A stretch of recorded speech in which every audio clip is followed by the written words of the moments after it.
ಮನೆ ಬಿಟ್ಟು ಹೊರಗೆ ಬಂದು ಮಧ್ಯವಾಗಿ ಹೋಗಿ ಮೆಡಿಕಲ್ ಬಸ್ ಮತ್ತು ಕೊಳಗಾಸಿ ಎತ್ಕೊಂಡು ಮಂಗಳವಾರ ಶುಕ್ರವಾರ ಸಂತೆ ಜಾತ್ರೆ ಪರೀಕ್ಷೆಗಳಲ್ಲಿ ನೃತ್ಯ ಮಾಡ್ತಾ ಶಿಕ್ಷಣ ಮಾಡ್ತಾ ಜೀವನ ತೋರಿಸ್ತಿದ್ರು.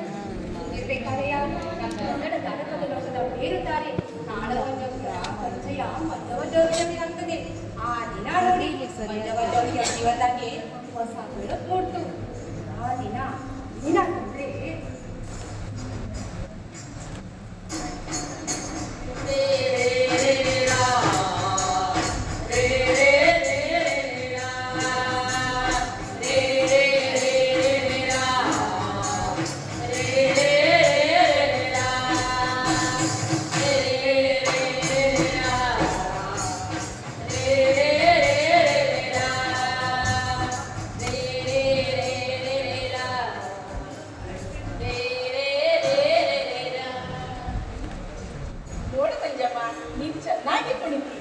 ಚೆನ್ನಾಗಿ ಹಾಡಿ. ಇದು ನಿನ್ನ ಮೊದಲನೇ ಕಾರ್ಯಕ್ರಮ.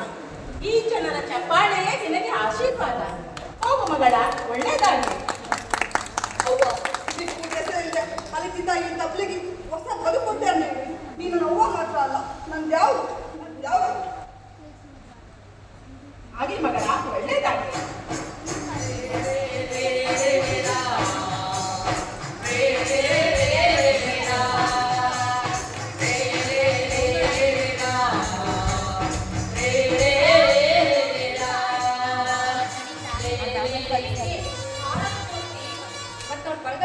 ಮಂಜವಳ್ಳಿಯವರು ಕರ್ನಾಟಕದ ಜಾನಪದ ಲೋಕದಲ್ಲಿ ಹೊಸ ಹೊಸ ನಾಟಕಗಳಲ್ಲಿ ಭಾಗವಹಿಸಿದ್ರು. ನಾಟಕದ ಹೊಸ ರೂಪಗಳಿಗೆ ದೇವರ ರೂಪಗಳನ್ನು ತುಂಬಾ ಬಂದರು.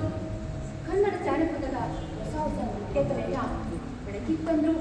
ಹೀಗೆ ನಮ್ಮ ಕನ್ನಡ ಜಾನಪದ ಲೋಕದಲ್ಲಿ ಹೊಸ ಸಾಧನೆ ಮಾಡಿದ ಮಂಜವಳ್ಳಿಯವರನ್ನ ನಮ್ಮ ಕರ್ನಾಟಕ ಸರ್ಕಾರ ಗುರುತಿಸ್ತು.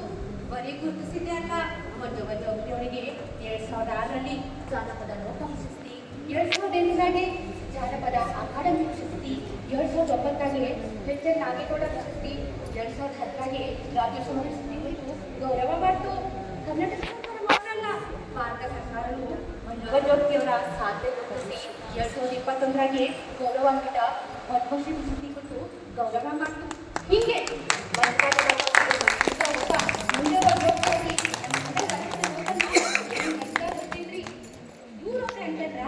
ಅಭಯ ಪದ್ಮಶಾಲಿ ಅಂತ ಮಂಗಳಮುಖಿಯೊಬ್ಬರು ಲೈಂಗಿಕ ಅಲ್ಪಸಂಖ್ಯಾತರಿಗೋಸ್ಕರ ಇವತ್ತು ಹೋರಾಟ ಮಾಡ್ತವ್ರೆ.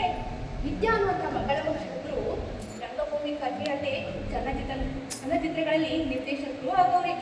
ಹುಲಿಯ ನೀತು ಅಂತ ಮಂಗಳಮುಖಿಯೊಬ್ಬರು ಭಾರತದಲ್ಲೇ ಮೊದಲ ಮಂಗಳಮುಖಿ ಟ್ಯಾಟೋ ಆರ್ಟಿಸ್ಟ್ ಆಗವ್ರೆ. ಹಳ್ಳೆಯ ದೀಪಿಕಾ ಯಶಸ್ವಿ ಅಂತ ಮಂಗಳಮುಖಿಯೊಬ್ಬರು ತಮಿಳುನಾಡಿಗೆ ಎಸ್ಐ ಆಗವ್ರೆ. ಇವರೆಲ್ಲರೂ ನಮ್ಮ ಸಮಾಜಕ್ಕೆ ಮಂಗಳಮುಖಿಯನ್ನ ನಾವಿನ್ ಮುಂದೆ ಕಳಂಕ ಅಂತ ನೋಡೋದು ಬೇಡ, ಅವ್ರನ್ನ ಪ್ರೀತಿಯಿಂದ ಕಾರಣ ಅಂತ ಹೇಳ್ತಾ ಎಲ್ಲಾ ಮಂಗಳಮುಖಿಯರಿಗೆ ನಮ್ಮ ಈ ಗಿರಿರಾಟದ ಅರ್ಪಣೆ ಮಾಡ್ತಾ